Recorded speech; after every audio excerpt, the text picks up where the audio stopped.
When I first learned that my mother-in-law had stolen my daughter's medical fund, it felt like the air was ripped out of my lungs. That money, $80,000, wasn't just numbers in a bank account. It was my child's hope. My daughter, Lily, had been born with a rare heart condition. We'd spent years saving for her next surgery, cutting back on vacations, skipping luxuries, even selling my wedding jewelry. Every dollar meant something, and my mother-in-law, Karen, had taken it. Not out of desperation or emergency, but for a quick weekend getaway to Las Vegas. The discovery came by accident. I was checking Lily's hospital payment portal when I saw a declined transaction. Confused, I logged into the account we'd set aside for her medical expenses. My heart froze. The balance, which had been nearly $80,000, was almost empty. Multiple cash withdrawals from ATMs in Las Vegas over the past week stared back at me like daggers. My hands trembled as I dialed my husband, Ethan. He sounded shocked at first, but his silence soon turned into hesitation, the kind that tells you someone knows more than they're admitting. "Ethan," I said, my voice shaking, "did your mother have access to the medical account?" He sighed, long and heavy. "She asked me for the card a week ago. She said she wanted to deposit something for Lily's birthday. I didn't think. You didn't think she'd clean out our child's surgery fund?" I snapped, tears burning down my face. By evening, we confronted her. Karen sat at her dining table in her silk robe, sipping wine, pretending not to notice the rage burning in my eyes. "Oh, relax," she said casually. "I just borrowed it for a bit. I was on a lucky streak. I'll win it all back, triple it even. You'll thank me when Lily's fund grows." My husband's jaw tightened. "You gambled our daughter's surgery money." Karen rolled her eyes. "You make it sound worse than it is. You both are so uptight. The casino comps my room. I had a system. I couldn't listen anymore. I left before I said something unforgivable." That night, I sat beside Lily as she slept, clutching her tiny hand, wondering how I would fix this. My husband promised to handle it, but I could tell he was torn between loyalty to his mother and to our child. Days passed with no repayment, no apology, just Karen's smug assurances that luck was about to turn. Then, one morning, my 13-year-old daughter walked into the kitchen holding Karen's phone. "Mom," Lily said, "Grandma left her Facebook open on my tablet." I frowned but took a look. There were pictures of Karen in Vegas, holding up champagne glasses, surrounded by slot machines, and captions bragging about her jackpots. But the comments told a different story. Friends were teasing her for losing again, saying she should stop before her son found out. That was when Lily got an idea. "Mom," she whispered, "can I play a little trick?" She created a fake Facebook profile named Vegas Insider Mike, a supposed casino host who offered loyal customers an exclusive chance to recover losses through a compensation fund. Lily messaged Karen, pretending to be this host, saying her casino records showed she had VIP losses exceeding $70,000, and could apply for reimbursement by submitting proof of her losses. Within hours, Karen responded, begging for help and even bragging about taking a family medical fund to gamble because she was sure she could win it back. When Lily showed me the messages, I was speechless. My 13-year-old had outsmarted her grandmother. We decided to print the screenshots and invite Karen over. That evening, Karen strutted in wearing a sequin top, still delusional. I sat across from her, stone-faced, with Lily beside me and Ethan standing silently by the counter. "Karen," I began, "you said you'd return the money.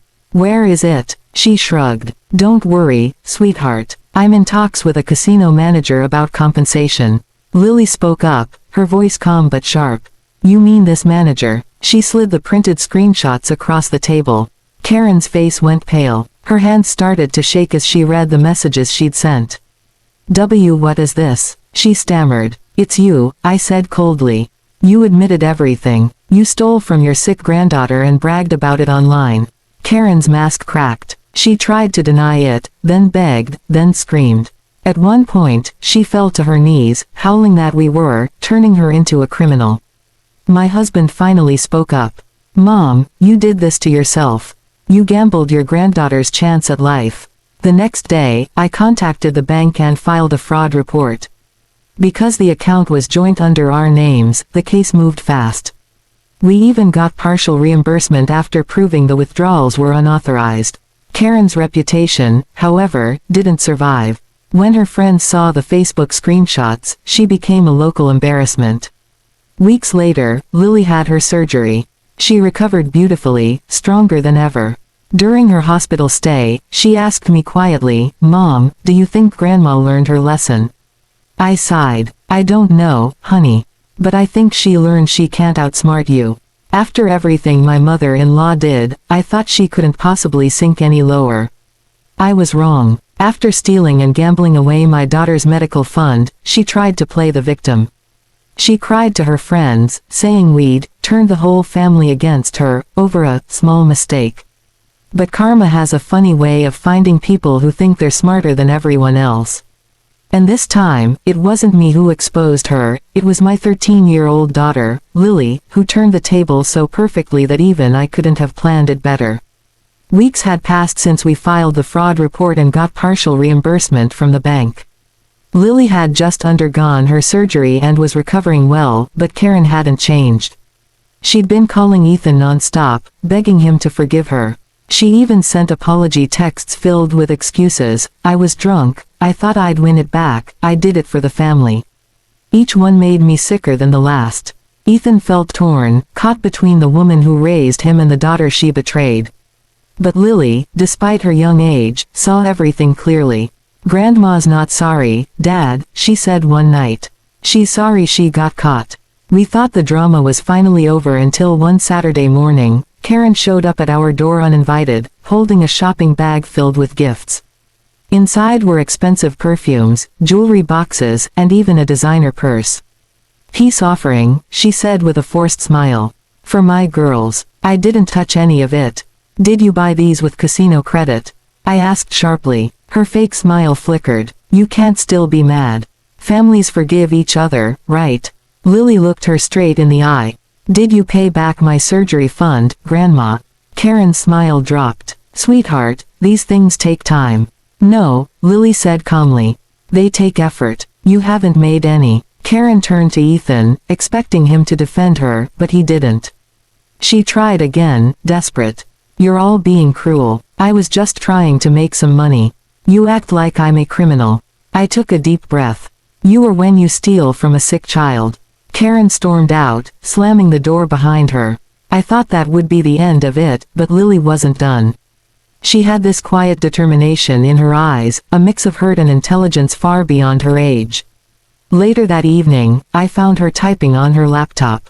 "What are you doing?" I asked. "Just checking something," she said. 2 days later, the whole thing blew up. Lily had done her homework. She'd discovered that Karen had been bragging in an online gambling group about a big win, and how she'd tricked her family into giving her another chance.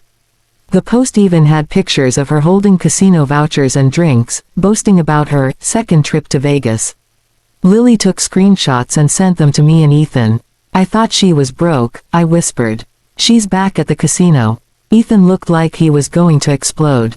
He called his mother immediately, but she didn't answer. So he left a message: "If you're gambling again with anything tied to us, I swear, I'll cut all contact." The next day, Karen called crying hysterically.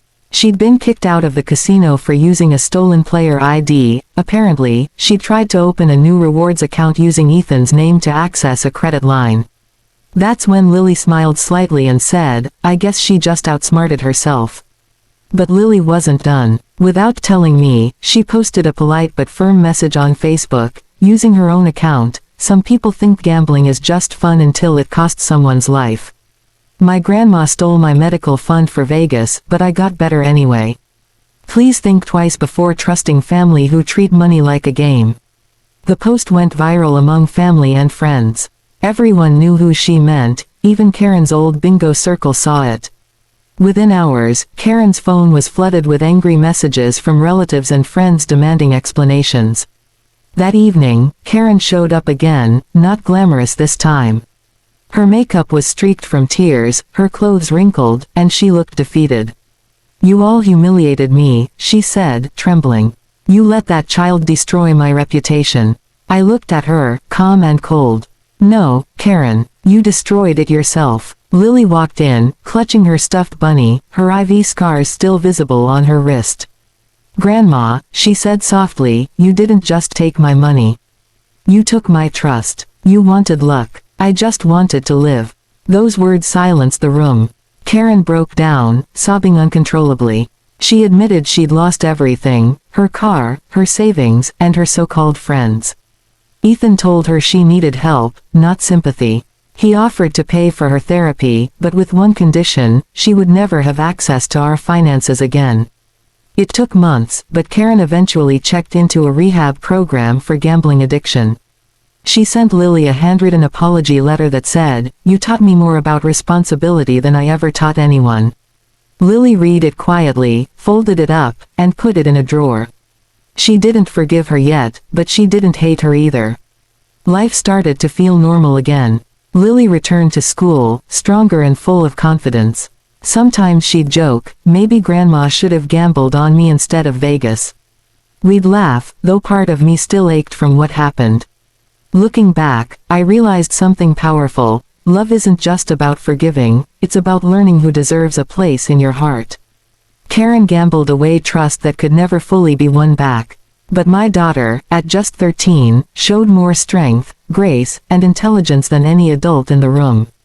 She exposed lies not with cruelty, but with truth.